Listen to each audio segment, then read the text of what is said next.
नमस्कार, मैं हूं प्रदीप गोस्वामी और आज 25 अक्टूबर 2022 शाम के लगभग 5 बज रहे हैं और मैं आज ग्रहण काल के अवसर पर एक बहुत ही दुर्लभ और चमत्कारी जड़ी बूटी के तलाश में आया हूं इस घनघोर जंगल में। और यहाँ पर एक पौधा मुझे चमत्कारी पौधा मिल गया है जिसका नाम है उल्टी बेल। मैं आपको दिखा देता हूँ। इस पेड़ पर जो बेल चढ़ा हुआ है यह उल्टी बेल है। यह तंत्र मंत्र काला जादू को दूर करता है और किसी भी प्रकार के भूत प्रेत के चक्कर को समाप्त करता है। तो यह बहुत ही चमत्कारी पौधा है और आज ग्रहण के अवसर पर इस चमत्कारी पौधे को मैं अपने साथ ले जाऊंगा और इसके माध्यम से आप सभी का कल्याण हो, आप सभी का भला हो। ऐसी ही इच्छा और ऐसी ही कामनाओं के साथ मैं ग्रहण के अवसर पर इस उल्टी बेल को प्राप्त करूंगा और आप इसे हमसे संपर्क करके इसका जो लता है उल्टी बेल का लता यह आप हमसे प्राप्त कर सकते हैं हमारे नंबर पर फ़ोन करके। हमारा नंबर है 94 24 24 84 08। तो आइए देखते हैं यह चमत्कारी पौधा उल्टी बेल। यह देखिए, यह उल्टी बेल का पौधा है। यह हमेशा बाएं तरफ से ही ऊपर की ओर चढ़ता है। नीचे से देखिए, सारी लताएं दाहिने तरफ से चढ़ती हैं, लेकिन इसका जो लता है ये बाएं तरफ से ऊपर चढ़ता है। इसका जो नीचे से देखेंगे ये नीचे जगा हुआ है और ये देखिए बाएं तरफ यह गया हुआ है। यह पूरा पौधा यह है उल्टी बेल का लता है और यह तंत्र में बहुत ही चमत्कारी इस पौधे को माना जाता है और भूत प्रेत इत्यादि को दूर करने के लिए, किसी भी प्रकार के काला जादू तंत्र मंत्र को वापस करने के लिए इस चमत्कारी जड़ी का उपयोग किया जाता है। और ग्रहण काल में यदि इस जड़ी को प्राप्त कर लिया जाए तो यह जड़ी बहुत ही चमत्कारी हो जाता है, हजारों गुना चमत्कारी हो जाता है। तो यह उल्टी बेल का लता आज हम ग्रहण काल के अवसर पर लगभग अभी 5 बजे का समय हो रहा होगा और इस समय हम ग्रहण लगा हुआ है और इस ग्रहण काल के अवसर पर हम इस पौधे को प्राप्त करने के लिए आए हैं। सबसे पहले इसकी पूजा करेंगे, इसे निमंत्रण देंगे और उसके बाद इसको फिर पूजन करके और इसका पौधा हम प्राप्त करेंगे। तो आइए चलते हैं इसका पूजन और इसे निमंत्रण देने के लिए और इसका पूजन करने के लिए, ताकि इसकी जो औषधीय गुण है, जो इसकी चमत्कारी शक्तियाँ हैं, वह हमें हासिल हो सके और इसके माध्यम से आप सभी का कल्याण हो सके।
तो हमने इसका पूजन कर लिया है।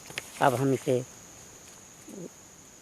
इसका पौधा को निकालेंगे और निकालते समय एक बार फिर से हमें पूजन करना होगा, एक बार फिर से हमें आशीर्वाद प्राप्त करना होगा और दी देवता का। इसके बाद हम निकालेंगे। और यह जड़ी यदि आपको चाहिए तो आप हमसे संपर्क ज़रूर कीजिएगा, क्योंकि उल्टी बेल का जो जड़ी है ये बहुत ही दुर्लभ होता है और कहीं कहीं पाया जाता है। तो आपके जो भी इच्छित कार्य हैं, आपके घर में तंत्र मंत्र बाधा है या फिर किसी प्रकार का काला जादू, भूत प्रेत का चक्कर है, तो इसके माध्यम से उसका निवारण किया जा सकता है। तो अब हमने इस उल्टी बेल का विधिवत पूजन कर लिया है और इसे हम प्राप्त कर रहे हैं, इसे निकाल रहे हैं। और एक बार फिर से बता दूं कि यह बहुत ही चमत्कारी जड़ी बूटी है। उल्टी बेल कहा जाता है कि यह सभी प्रकार के तांत्रिक बाधाओं को उल्टा करके उसी पर प्रहार करती है जिसने आप पे तंत्र बाधा किया हो या काला जादू किया हो या किसी भी प्रकार का भूत प्रेत इत्यादि आपके पास भेजा हो, तो वह उल्टा उसी के पास जा कर के और उसी को परेशान करता है। तो यह उल्टी बेल बहुत ही सौभाग्य से हमें ग्रहण काल के अवसर पर मिल गया है। तो यह हम प्राप्त कर ले रहे हैं इसका पौधा, ताकि आपका भला हो सके, आपका कल्याण हो सके। इसी उद्देश्य से हम इस उल्टी बेल को प्राप्त कर रहे हैं। आप इसे हमारे नंबरों पर संपर्क करके और मंगा सकते हैं, प्राप्त कर सकते हैं।